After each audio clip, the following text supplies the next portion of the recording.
Good morning, everybody. How are you? Welcome to another beautiful day in Oregon. I am Drew Coleman, and with me is Jenny Pakula, as well as a couple of special guests. I see Jenny is muted, so we'll let her unmute herself and say good morning to you this morning. But wanted to remind all of you before we get into our webinar that if you have any questions, feel free to please put them on the chat, either on Zoom or if you're following along on YouTube. Feel free to put them in the chat there. And we have two very, very special guests with us this morning, don't we, Jenny?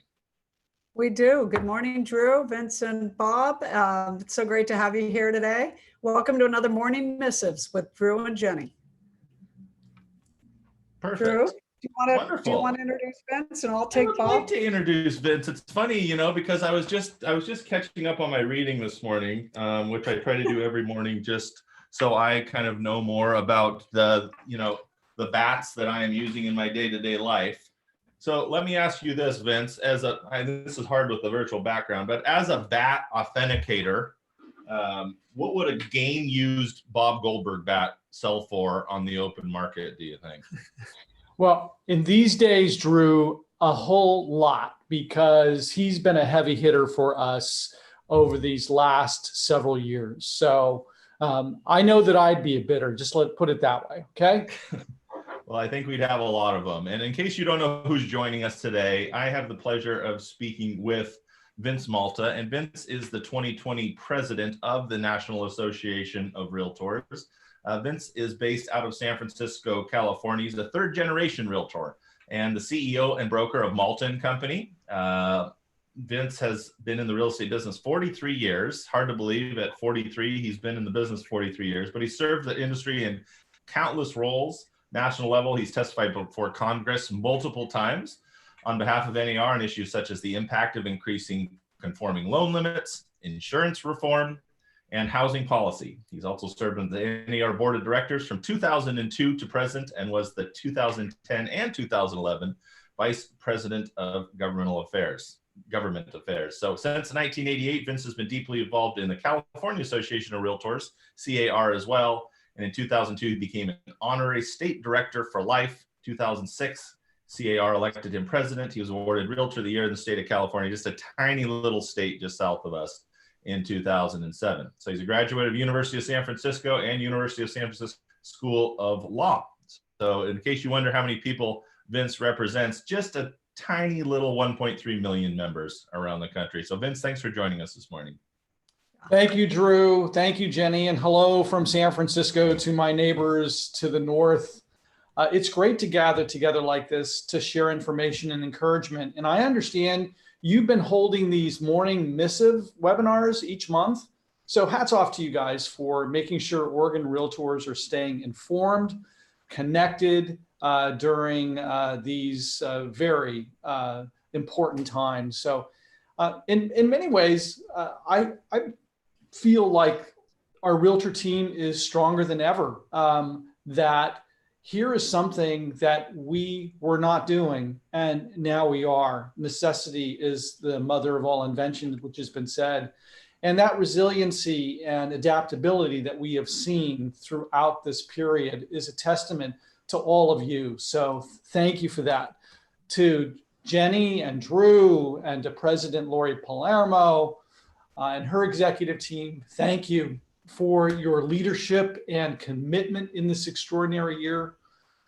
Extraordinary is one word and used to describe this year. Challenging is another that's often used. And the first half of 2020 has been more challenging than any of us could have imagined. That the pandemic has changed every aspect of our daily lives, how we interact with each other, like right now, where we go, where we don't go, how we conduct business. I'm no longer able to come to Oregon and drop a cake on the floor. Some of you will know what that means, but fortunately no duck or beaver cakes will be injured in this webinar. So, but we're communicating. And yet we're dealing with COVID-19, and then another national tragedy occurs, the shocking senseless killing of George Floyd. And at NAR, we believe that Black Lives Matter. And a lot of corporations and companies came out with bold statements, such as coffee chains, which I guess make us feel good as we sip a caramel macchiato, looking at baristas with Black Lives Matter on their green aprons, all well and good. Great show of support. And some advised us, NAR, stay in your lane with flood insurance, GSE reform, the SALT deduction. Well, my Oregon friends, this is our lane.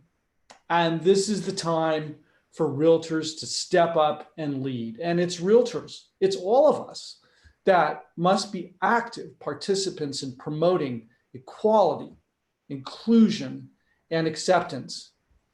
Earlier this year, the NAR leadership team passed a Fair Housing Action Plan called ACT, ACT for short, which stands for accountability, culture change, and training. And this plan calls on us to create minimum core fair housing training requirements for all states and develop a model state licensing law to make sure real estate agents who violate fair housing laws are held accountable. And I can tell you that our association's commitment to fair housing has only strengthened in response to our nation's awareness of civil rights.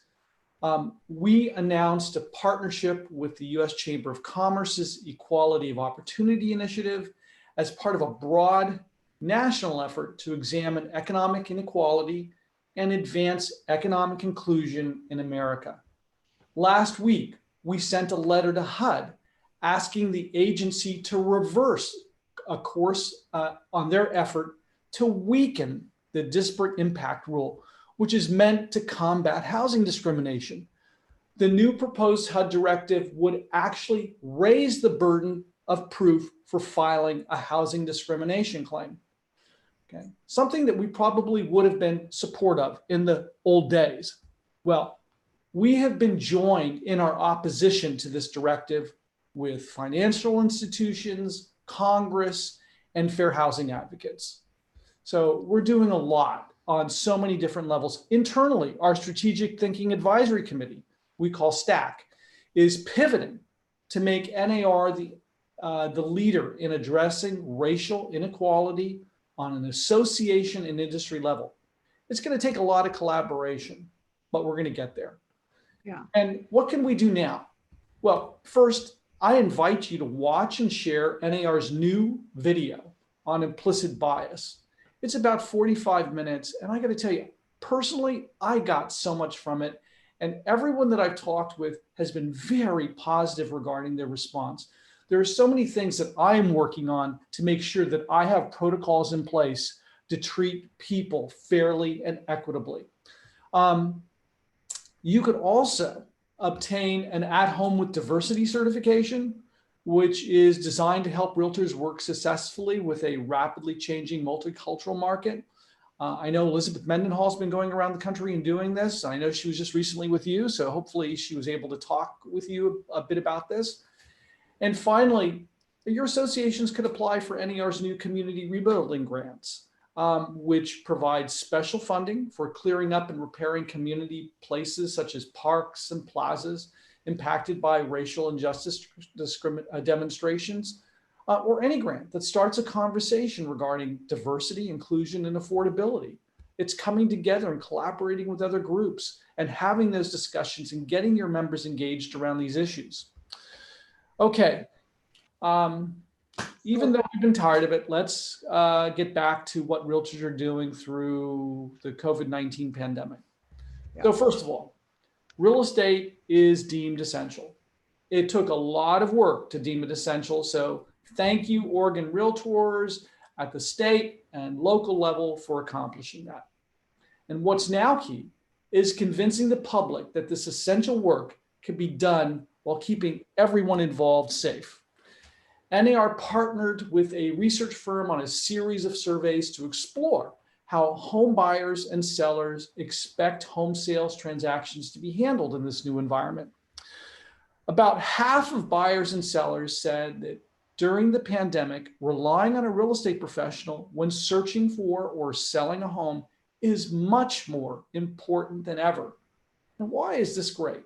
This shows demonstrating our value. And that's the key to everything we do in our sales leasing world. So here we are in COVID-19 demonstrating that to the public. So thank you for everything you're doing to serve your clients safely and effectively in this very fluid environment. Because of your conscientious efforts, economic data shows a V-shaped recovery currently underway in the housing market. NAR announced that pending home sales made a record comeback in May and June. I think the numbers came out. We just got an email up 20.7% in June. And earlier this month, NAR's 2020 Market Recovery Survey reported that 9 in 10 realtors believe that the market is truly in its recovery phase, with 92% saying that their clients either never left the market or have now returned.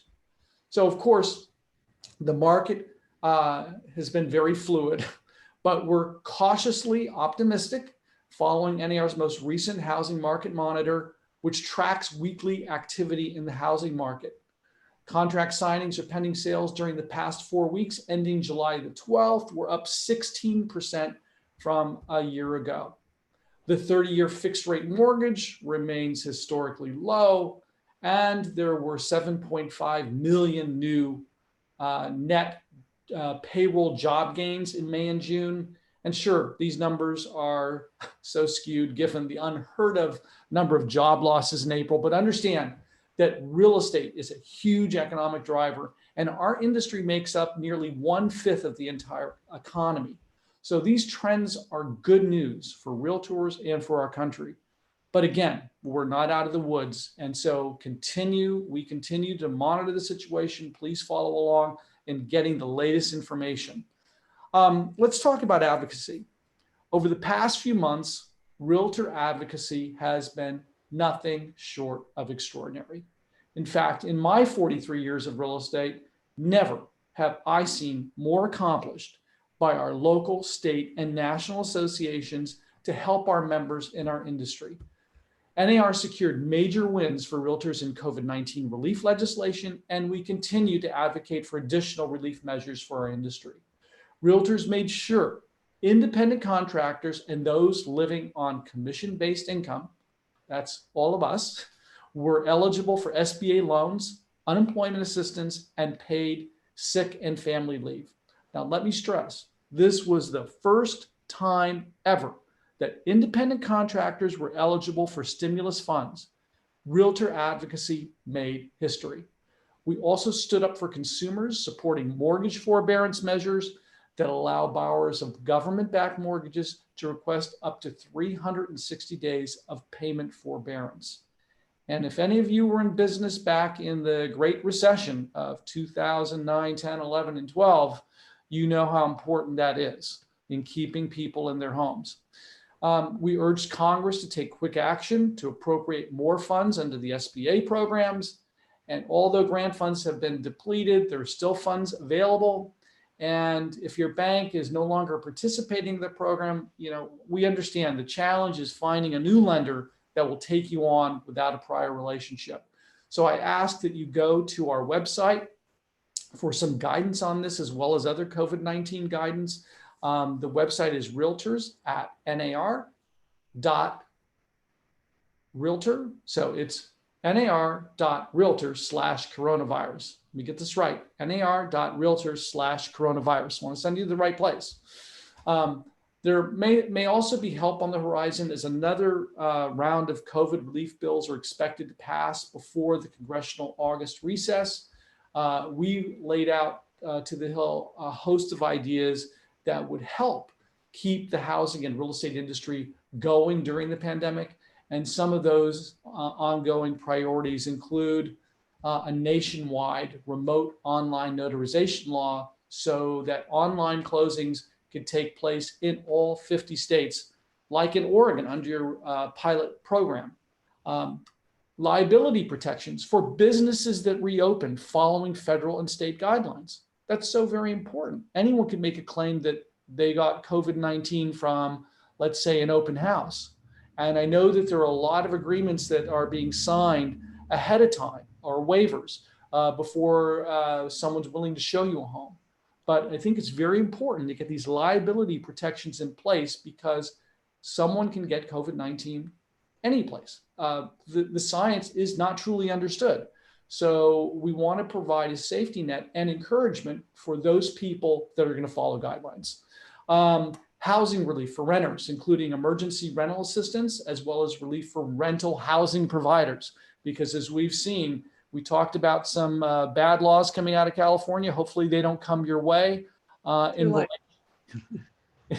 too late. Sorry. In fact, you led the way on, I think, statewide rent control, unfortunately. Fair enough. Yeah. Okay.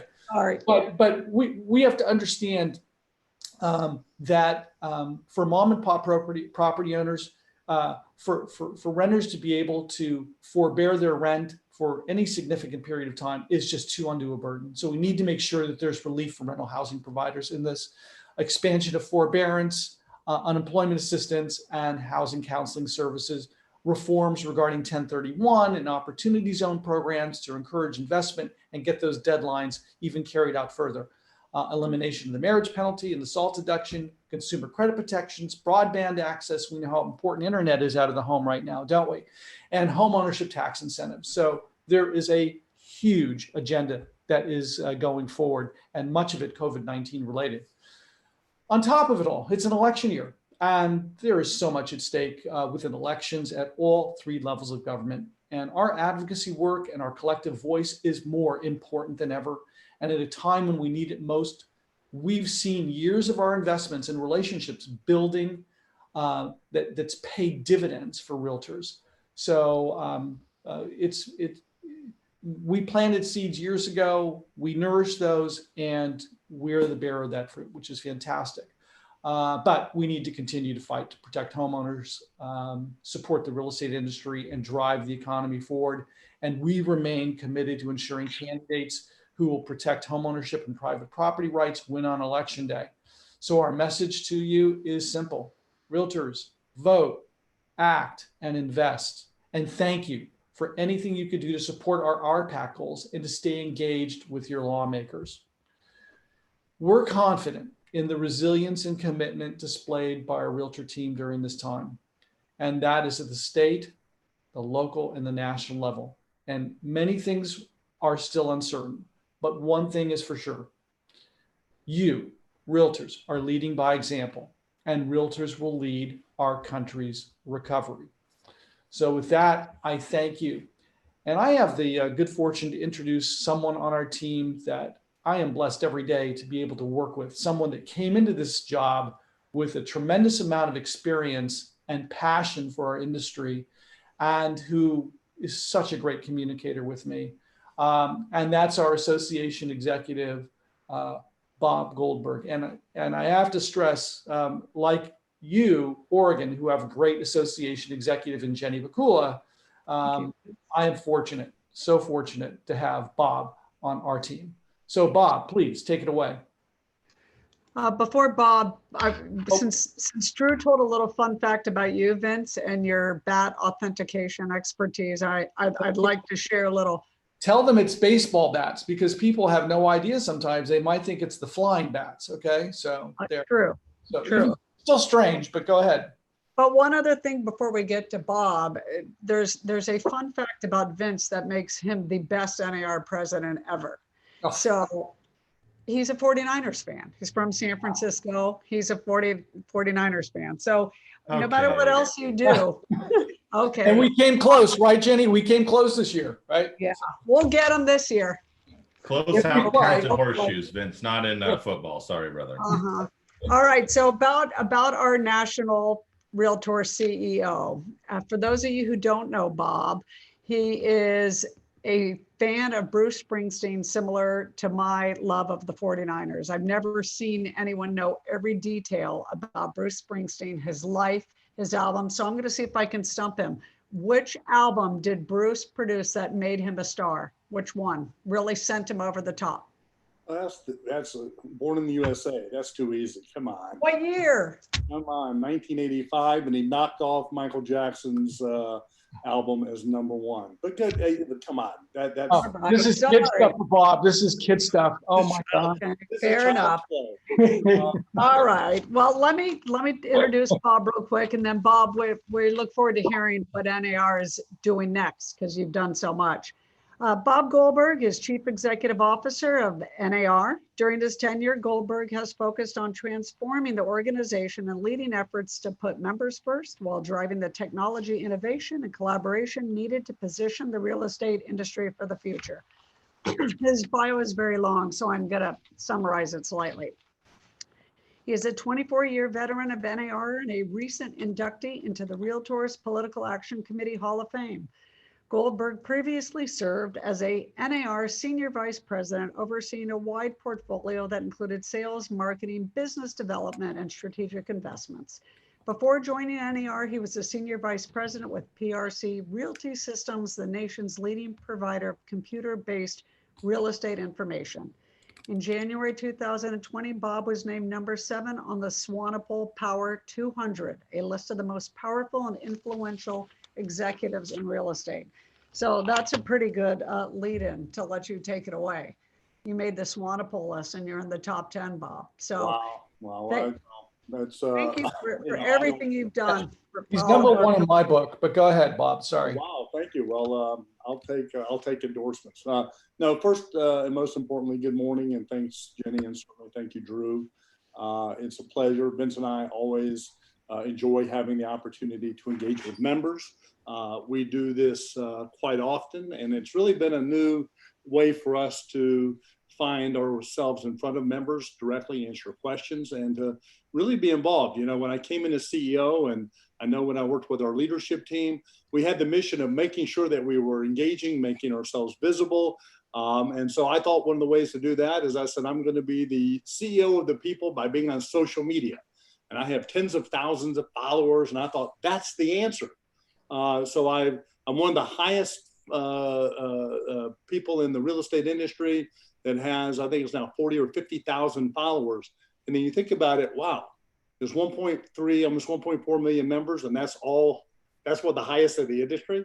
The point being is that when Vince and myself and our leadership team are doing these kinds of engagements now on Zoom, the numbers on social media, those are just left behind. We actually are engaging with tens of thousands of members regularly. I mean, daily, weekly, monthly, in this new virtual world. And I say new because it was there before the pandemic. Why we didn't utilize it as much, I guess we just weren't being pushed enough to do that. So when you look at how we pivoted as an organization back in March, when we made the decision early on that we weren't going to do our Association Executives Institute, we weren't going to do a broker summit. Both were being held in California. And I will tell you, this leadership team and myself and my staff, we took some criticism for that, which is, why are you shutting down? Because we were one of the early players to say, we don't think it's safe for our members. And interestingly, a month after we decided to cancel, we were getting applauded by other major associations, by other business groups that pointed to the realtors as saying we were leading the way to saying, let's do the thing that's most important for our members, safety. So that drove us to this virtual world. And when you consider since March, we held our first ever budget meetings with our budget review committee, which is nearly 100 people. We had our finance committee meet with us. We approved and went through the 2021 budget, plus the year out budgets. We had our senior staff present the budgets as we would do if we were in person. So a total success virtual meeting. And then that, of course, propelled us to doing a virtual legislative meeting. And if you look at, again, the results of that, we typically have about 8,500 people on average that come to Washington in May to lobby the Hill, to do programming and networking as we have traditionally done. And in a 5-week period from the time that our leadership team agreed to say, let's go virtual, we had to have our staff work to basically break down a contract that was an in-person meeting. So you had to deal with all that stuff, all the catering contracts and all the stuff we had to actually get ourselves out of, which was easy because of the pandemic. But at the same time, we had to have staff work on a virtual event. So we were really taxing our staff to say, let's do what we have to do on behalf of the members. And I'm pleased to tell you that, instead of having 8,500 people, we had 28,000 people that participated actively in our legislative meetings.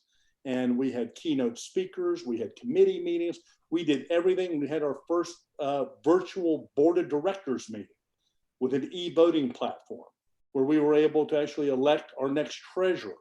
And it was done where the treasurers could, the candidates could present their case, and our members were, board members were able to vote electronically, and it was validated by our accounting firm, and it was all done live in real time.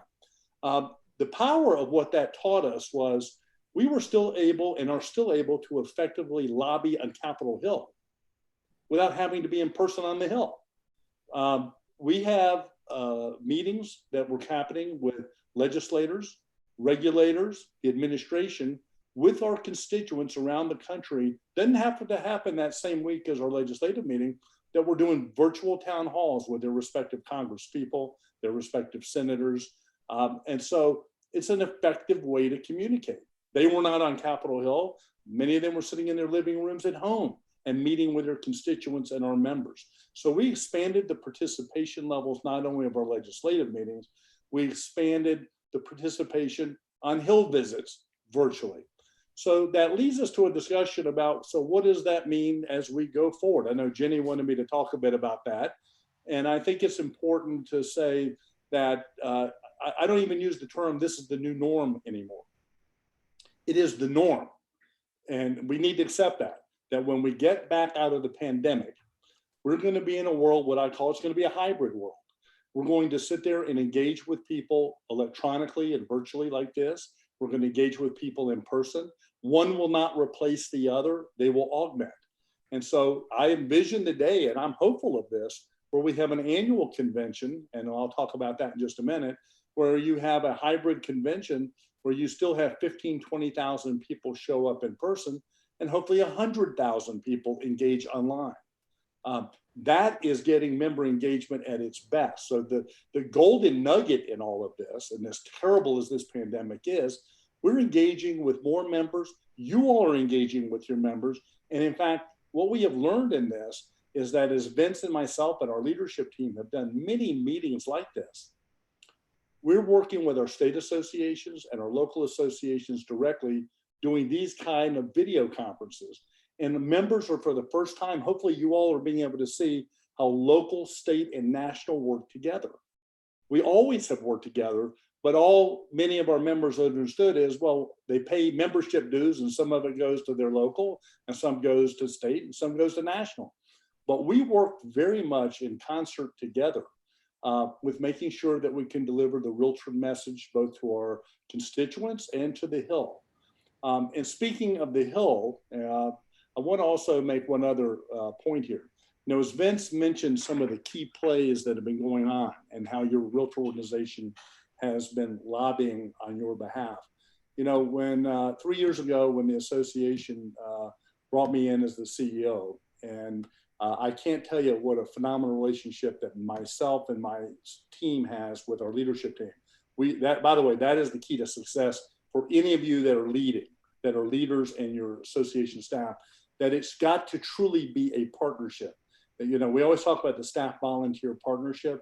It can't be just talked about, because when you're in lockstep all the way in terms of from the leadership all the way to the staff, that everyone is on the same page and the leaders themselves are on the same page year after year. Yes, we change and add to what we built as a foundation, but it's not one and done for each president. So things that Vince is talking about were very much in line with what John Smavey was doing, which was in line with what Elizabeth was doing. Of course, times have changed and we continually improve on that platform the same way Charlie will be doing the same thing, and Leslie, and so down the road. That partnership and that vision being lockstep together is what makes everybody effective. So when I came in as CEO, one of the things I said we wanted to do is rebuild our lobbying and advocacy team. Now, the reason we wanted to rebuild it was that Washington had changed. Washington, we all know this, doesn't operate at all like it used to. It's polarized. People don't talk to people the way they used to. The Democrats and Republicans hardly even talk to each other on the Hill. So when we were set up where we had our lobbyists who would talk to respective state legislators, so we would have a lobbyist for NAR that would handle Oregon. Well, the problem with it is, depending on what the politics of our lobbyist was, they may be dealing with someone from the opposite party. So when we brought in Shannon McGann as our new chief lobbyist, and she's a powerhouse, and those of you that don't know her, she's ranked as one of the 20 most powerful women on Capitol Hill. We were fortunate to get her. Vince was actually on the team that I asked to review potential candidates. She said something in our interview that I tell you, it still hits home with me. And she said, I'm going to tell you something you don't want to hear, NAR, because we asked the question, are we still feared on the Hill? And she sort of chuckled and she goes, I wouldn't say you're feared. Your voice matters. But she said, I got to just tell you the reality of how the Hill works. Republicans on the Hill want to hear from Republicans, and Democrats on the Hill want to hear from Democrats. And so we said, interesting. So NAR, we rebuilt our lobbying organization where we have an R side of the house and a D side of the house. And so we may have different lobbying representatives by state, depending on who the representatives, who the House members are, and who the senators are. It allows us to speak the same language while we represent the Realtor Party. And that's the important thing here, the Realtor Party. So I want to give a special call out because we have lots of leaders that volunteer that help us, certainly to help drive our vision and drive the direction we're going. And we have a phenomenal lobbying team that has been front and center, especially during this pandemic situation. The CARES Act, many of the elements that came out in the CARES Act have been driven because of the lobbyists that are your lobbyists. You know, the pandemic unemployment assistance, totally unheard of, because we know that realtors, if they're unemployed or not making sales, are not eligible in most cases for unemployment insurance because they're independent contractors. The PUA program, Pandemic Unemployment Assistance, was really driven in good part to the voice that we were able to lend to it because of the people we know on the Hill, to say we're the largest collection of independent contractors in the country, and yet our folks are hurting too. Real estate's been shut down. And so Pandemic Unemployment Assistance is a federal program that is administered by the states. My only point there accentuating that is that while this pandemic has been happening, we have 350 plus employees fully deployed, working on your behalf, working closely with our state associations. Jenny knows we have a weekly call with all of my fellow peers as state association executives to make sure that all the issues that need to be dealt with are being dealt with. Last couple points, then we'll open it up for questions. You know, one of the programs we felt was important that we wanted to put in front of our members during this pandemic was, what can we give back to help our members? Times are tough. Now, great news that the numbers skyrocketed this past month to 20% growth in real estate sales, but several of the months that were there where real estate sales were down, our members are hurting, and our members are still hurting because of the impact overall. And we want to make sure we recognize that. So we created this program called Right Tools Right Now. And I would suggest all of you go to nar.realtor/RTRN, Right Tools Right Now. That is a program where, again, I give our leadership a lot of credit. We said, why don't we give back and clear the warehouse of all these NAR products and services and education programs so the members can get value out of this at a time they need it most. So we introduced Right Tools Right Now. There's over 400 products, I'm looking at the numbers now, latest numbers, over $17 million of value that the members have taken advantage of, and over 180,000 members have already taken advantage of the program. So it's free to members to go into. Now, some products are sold at cost, many are free, like ePro, great education program. You can get that certification for free now. So we have discounted products and services. We have fair housing products, many of which are available for free or at cost. We have webinars. We just introduced a couple months ago a telemedicine program for members to take advantage of. That program, for example, is $7 a month for an entire family. NAR makes no money on that. It's a way to give back to the members. 31,000 members and their families have already taken advantage of that. So that's nar.realtor/telemedicine. So all these programs are available to you. I suggest all of you tell your fellow realtors, tell your boards, go there, nar.realtor/RTRN, and take advantage of these programs. It is a great give back program. It is a way to let members help themselves and take advantage of things that they normally wouldn't be getting. And like I said, that $17 million of value is what members would have paid if the program was actually charging for those. And if any of the programs that do have a charge are at our cost or below our cost, but many, many of those are free. And I see Drew has put it up in the chat box for a link there, so feel free to take care of that. The last thing I'll touch on, and we'll open it up for questions because I don't want to take all the time here, our annual convention, which is always in November. We have now made a decision that that will be a totally virtual meeting. That meeting was scheduled to be held in New Orleans, and again, out of safety for our members. And that's first and foremost, we decided that we will have a full virtual program. It will have education programs. It will have keynote speakers. The agenda is being set. We will have information out about the exact dates and times and agenda. So just keep posted on it. We will be posting it in NAR. Jenny will certainly be getting that information. The local association executives will have that. And we invite all of you to participate because it's, again, a way for us to stay connected. With that, I'll leave it. And Jenny and Drew, Vince and I will be open to answer any questions that you got because that's why we're here. And we really do want to hear from any of you as members. I've got a couple questions, Drew, if you don't mind. On the right tools right now, Bob, how long do you anticipate that being free for the members or heavily discounted? When will we, I don't want to go back to normal, but when do you expect these benefits to readjust? I'll tell you, and Vince and I haven't really discussed this, but I'm open to keeping it as long as we need to keep it going. I don't have an end date. I don't think Vince has an end date on it. Look, at the end of the day, if more members get engaged, I accounted for the impact of the non-dues revenue because NAR will take a hit on our non-dues revenue on that.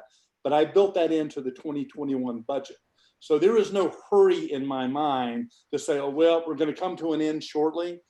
Even if real estate continues to recover, there's still huge impact in our members' lives, personally and professionally. In fact, you're going to probably hear, and I'm going to spring something on Vince because he does not know this yet. And I'd never like to surprise my president, as we know. But we're going to be introducing very shortly a RTRN2. And it's going to be a regen of the program with even more new stuff in it for members to take advantage of. Because I think the more we can give back and show the members that the Realtor organization is a caring organization and wants our members to succeed, that is a good thing. And we are willing to take the budget hits in exchange for making sure that our members feel that their association is there for. And I will say this on behalf of Jenny, I'll say it on behalf of all the local association execs. This is the time when associations shine. This is the time when members know that their association is there for them. You know, when things are going great, people think, oh, it's just my association inserting themselves or whatever. This is our time to show that our value is greater now than ever before. And a part of that value is giving away discounted products and education to help our members, then so be it. We'll be there front and center with it. Right. Thanks, Bob. Drew, Well, do you have yeah, I mean, the only complaint I really have for Bob and Vince is that telemedicine did not cover my hair transplant consult, which I thought it that might have been included, but nonetheless, for the important stuff, it's been there. And of course, I'm speaking tongue in cheek. And you guys, I don't know how you slept, quite frankly. I don't think there's ever been a time at the NAR level that there's been more asked of a president and CEO. And we can speak from some experience because I know at the state level that Lori Palermo and Jenny Pacula have been busier than ever. And it's really caused the leaders to shine. And we're appreciative of that. I've taken advantage of it. You know, is this a setback or is this a setup? And are we setting ourselves up for success? And I think that mindset has been adopted by our members and has been really important. I've done that home with diversity certification during this pandemic. Recently, Adorna Carroll just did the first ever RENE class, which was wonderful virtually, and a lot of the presenters learned. So it's just it's a great opportunity with those right tools right now program for people to sharpen their skills for the future. So we thank you guys for that. We want to open it up to questions as well from our members. If you have any questions, feel free to put them in the chat, either on YouTube or here on the Zoom call if you're there. A couple of questions that we had kind of in the bank. I mean, and Bob, you alluded to this a little bit as well, and Vince, perhaps you could chime in. You mentioned we'll go hybrid, virtual, and in-person conferences in the future. We can reach a lot more of our members, even though you are already the Kim Kardashian of social media as far as your follower count, Bob. How will NAR be permanently different because of this? What do you see the changes that are positive and lasting that'll happen? Vince, maybe I'll start with you on that one. So, yeah, what's going to be lasting is what we're doing now, in a sense. We're going to find that balance of in-person and virtual, but I think there's going to be a virtual thread and component in a lot of events moving forward. More frequency of certain meetings to make sure that we're engaged, because there are real benefits by doing this that all of this is created. Bob said it really best regarding how important the team is. And so an example of that is Leadership Summit, where we bring in all the leaders in the country to Chicago, 2,000 people typically, local, state, association presidents and their association executives, so they could see what's going on in the country, the issues, the agenda, and how they could work together effectively. Well, because this is going to be a virtual event, why are we limited to the association executive and the current incoming president? So Charlie Oppler, our 21 president, and his team said, let's open it up to the team. So we're going to expand that group. So again, we're going to find that balance moving forward, but we got to look at the opportunities created here and take advantage of them wherever we can. And I just add to it that you know, from a staff perspective and working with our leaders, that is going to be the opportunity where we can make decisions that where we might have been limited physically for some reason. Mm-hmm. Now we're being able to look at a broader spectrum. Like when Vince and I do a meeting like this, we love the fact that you have hundreds of people that are involved. So you can hear, because you can say, I heard NAR said this, or I've heard this and this, and you can hear it directly and engaging. We don't duck any questions because it's your association. And we're here as servants to your organization. You pay membership dues to ensure that your organization is representing your views. And then people may not always like the answers, but the point is you'll have access to our leaders, and that's what it's all about. So just know that I see that as being the most important change of all. Therefore, it holds us more accountable. And that's what I tell my staff every single day. My leadership team expects the staff to be there because we're going to be there year after year, even when the leaders are not, those respective leaders, but there's an expectation that we're carrying the water on behalf of our members. And I think many of you know, Jenny knows this, when I came in as CEO with my leadership team, I said, I want our focus to be one thing, members first. And every one of my employees, and I'll tout this real quick because I think it's important. Every year, our employees, in order to stay employed, have to participate in a program called the Day in the Life of a Realtor program. And they have to go out with members and shadow members to live and learn what our members experience every single day. And I impart this point on all of our employees, the 350 plus NAR employees, that our members, and you all know this because you are our members, you wake up unemployed every day until your next deal. Our employees, like many W-2 employees, wake up and know they get paid every 2 weeks. And I want our employees to be incentivized and driven more like what our members are, paid for performance. So we went to a total different compensation model. I want our employees to live and breathe and be empathetic to what our members live with. Because if they are, they will serve our members better because they understand our members better. Yeah, agreed. Yeah. So can we touch on, you both talked about how great the market's been the last couple of months. I think our members feel the same way. I was meeting with the title escrow company here, and they said last month they had a record month for as long as they've been in business, which is great to hear given the current situation. What does our NAR economist team project for the rest of the year and first quarter? Well, our members, well, can we keep this pace up? Okay. So Bob, I can take a broad stab at it because, again, it's a very fluid situation. It depends on a lot of factors, but it's anticipated that we're not going to be down in number of sales significantly from last year. I think Lawrence's latest number is 3 to 5% number of sales, actually, and prices possibly going up because of the inventory that is selling. Our big challenge is making sure that we have our protocols in place to keep the public safe and for them to believe that they can do this in a safe manner. That's the challenge on the inventory side. Think about that. I don't want to put my property up for sale because I'm not going to get my price. I don't want people coming through my home. This is dangerous. I can't buy a property because I got to go there. We need to demonstrate that it's safe to do it. We can do it. We've shown we've done it. And we've done a lot of things virtually with people. And as the virus, just ebbs and flows, that level of that virtual, that pilot program you got going on in Oregon, so very important that we've got to make sure that all states have those sort of things so that those numbers, okay, and people can do this. Imagine if we were in the airline industry, the restaurant industry, the hotel industry, what they have to go through. We can adapt. We've shown we can do it. Yeah, good. Well, that's good news. So what do you project? And this may be a Bob question. Given that, what do you expect for membership, realtor membership in 2021?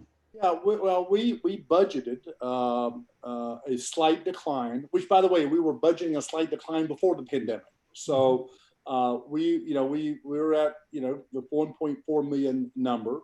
Close to that number.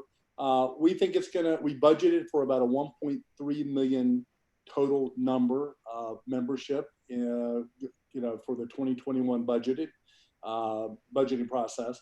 So a very slight decline. We regularly poll, as Jenny knows, the states and our local associations to get a flavor. Interestingly, right now, membership again went up the last month. So every month it continues to climb, even since the pandemic. Now, the key you look at are other drivers, such as what's going on with the real estate schools and real estate licensing. Many of the states were closed. So we thought that pipeline might have an impact, but now I think the largest school licensing is called PSI.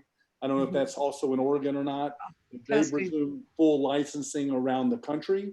So folks are getting licensed and numbers are actually increasing in boards around the country.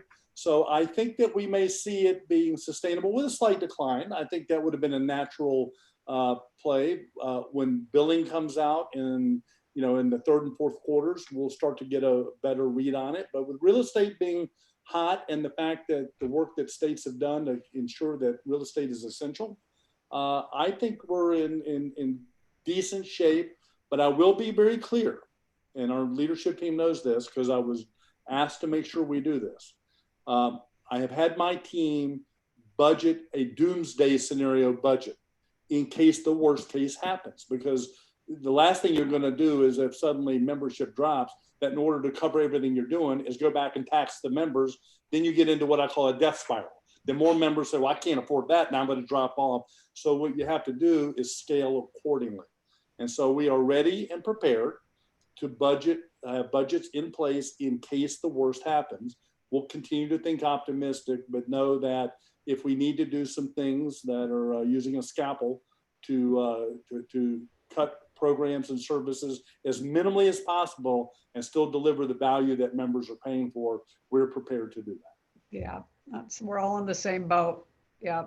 And I think we have proven that we can do business very safely in this environment, thanks to the careful steps that we took. One time I was on the Right Tools Right Now website, and I was amazed to see that NAR was offering PPE equipment on there, and oftentimes in bulk, and N95 equivalent masks and anything that you might need. So kudos to you guys for getting ahead of that. Here it comes. He's going to show you. No, I don't have it, Vince. No. Oh, he's going to show you. Oh, he's got it. Oh, okay, Bob. Yeah, he is. Here is a Realtor tri-level mask. Thank God, I thought it was a Speedo for a second. I did too, man. Yeah. Well, I won't touch that one, but I do want to make a clear point about this. At the Realtor Team Store, and again, Drew can probably stick that there, NAR has provided with our provider all kinds of masks and protection. I want to be clear. The reason we did it, by the way, we make zero profit. I want to be absolutely clear because I don't want anybody to feel that NAR tried to take advantage of this. We went into this because our supplier of Realtor Team Store, which has all these, branded mugs and T-shirts and all that other stuff, trinkets and trash, as I call it, but tens of thousands of members buy that stuff. I asked them early on, can you get Realtor sanitizers? Can you get all this stuff and sell it at the cost that you get it for? Because I want to be able to provide members who are not being able to get masks and being able to get things at our cost. And our leadership team, because at first the leadership team was like, what are we? We're trying to take advantage of it. And Vince remembers the call. I said, no, we're going to do like everyone else does and have it. We'll brand it. We even sell non-branded ones, but it's at our cost. We do not make a penny. I think that's wrong to try to make a buck off of our members in a pandemic. But there's some very quality, good products. We've even had boards of realtors order it for all their members. And I'm not suggesting that that's the answer. We've had brokers even take the idea and go to our supplier and do a broker version of it for themselves. We just want to make sure our members have access to any kinds of products and services, and we can be a conduit to help because of the bulk that we purchase. That's really cool. And yeah, when I couldn't find it on Amazon, there it was on the NAR Team Store, which is pretty cool. And related to that, I just want to get to Gail's question, Jenny, and then I'll kick it back over to you. And Bob, you saw this, but she's asking, is NAR supporting any efforts to put into effect health insurance that will cover everyone in the U.S.? So much time and effort wasted in so many ways. Telemedicine's great, but of course, we all need care. So Bob, do you want to take that? Yeah, and Gail, thank you for the question. I will say a couple of things. Number one, NAR has multiple medical programs that are available at our Realtor Benefits program. So take advantage of looking at that, but it is not the medical care that you're referring to. So a little background on that. About 15 years ago, NAR was the leader and has continued to be the leader pushing for an association healthcare program. It's called AHPs. It was one vote from being passed before the Obama administration took office back in 2008. And the reason for that was because the administration was pushing for a program that the Affordable Health Care Act, Obamacare. So we've been pushing legislatively for years a program that could allow independent contractors in associations the opportunity to have its own healthcare program at a national level. We have worked hard with the administration, even where we got the Trump administration to agree with our position, along with the Department of Labor, to say that association healthcare plans should be allowed. Second piece, I am one of 8 CEOs. I'm very fortunate to have been selected by the Department of Labor Secretary Scalia, who is Anton Scalia's son, very bright man, is the secretary for the Labor Department, has picked myself and 7 other CEOs to be part of, lack of a better term, a kitchen cabinet to talk about issues that impact industry. The CEO of the Chamber of Commerce is on there, blah, blah, blah. There's 8 of us. And I talked to them with our position. Many of you may know Joe Ventrone. Thank God Joe was with me at the first one because Joe knows everybody in the world on Capitol Hill. And I was able to convey the importance that our leadership team believes in, and as we all do, provide insurance programs that our members can take advantage of, because as independent contractors, you all have a very difficult time getting affordable health care because you're rated individually and not like a corporate plan. So the administration, the Trump administration and the Department of Labor approved it. We moved forward. However, there were restrictions put on it that the National Association of Realtors and associations like us are not allowed at a national level to combine our efforts with other associations to get costs down. So like, let's say NAR wanted to work with the home builders and the architects and the teachers and blah, blah, blah. And now we have 40 million people in this and negotiate a low-cost healthcare program. That was prohibited because they thought it would undermine Obamacare. So what happened? 13 states, and I don't know, Jenny, I can't remember if Oregon is one of them, 13 state attorney generals sued the Department of Labor and the administration to say this is illegal because it undermines Obamacare. So now this is caught up in the courts. So the point is, this is going to take years, in my opinion. I don't think there's anything imminent, even though we've been supportive of the Department of Labor. The Department of Labor is appealing it to say, hold it, we believe associations should be able to do this. And even though NAR can't at the national level combine, now we could do our own program, but it only has 1.4 million people as potential, and half of them are, for lack of a better word, at the age limit that creates more cost to us. So therefore, and the new ones, the new entries don't want to pay for insurance. So it's almost like Obamacare in miniature. So because we can't combine, the Department of Labor rule does allow state associations and local associations to combine together at the regional level. And they did. So that's the kind of thing that is still being looked at, but because it's in the courts, and I don't candidly see something short-term happening, the answer is, we believe the right answer is, of course, there should be a health insurance program that our members can take advantage of without getting hosed, and that's my best term, being hosed as independent contractors having to get rated individually. That's why your cost is so high. And we should be able to have programs at a macro level so that you're handled almost like a corporate, if you were working for a major corporation that had 1 million employees, there you could get that. But because you're independent contractors, you can't be treated that way. So we continue to lobby. I have a person on my staff, a woman named Christine DeSanctis, who 100% of her job is working on this every day with states. We talk to Jenny regularly. We talk to the administration regularly. So that's where we are on that. And we will continue to do that. I know Gail's asking about universal health care for everyone in the US. We continue to talk about that too in general. And the opposing facts of that are the major corporations or the major insurers who do not want that to happen. And so we'll continue because we believe in it and we will not rest. I think health and welfare is the #1 thing we need to worry about our members. Yeah. Absolutely. And on that note, we are working on it here in Oregon, and we are currently in a holding pattern waiting for approval. So I hate to even bring it up because I don't want to jinx it.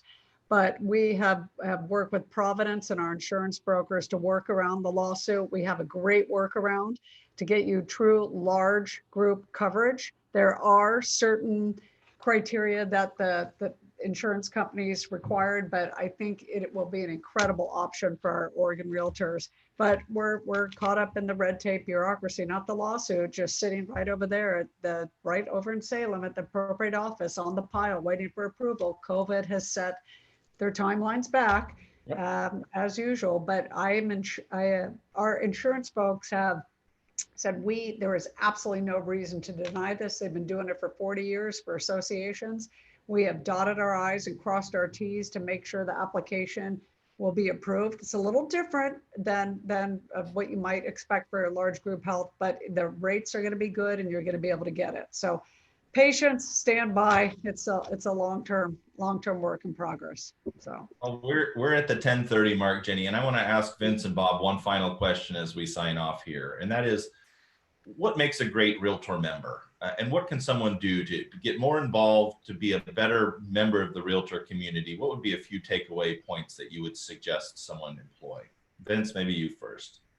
Well, basically, a lot of people said to me this year, they feel sorry for me that I'm in leadership during this year and it's not the year you wanted. But I got to tell you, you're seeing people at their finest hour. You really are. And what makes a great realtor is that they're a people's person. They listen, they're engaged, they care.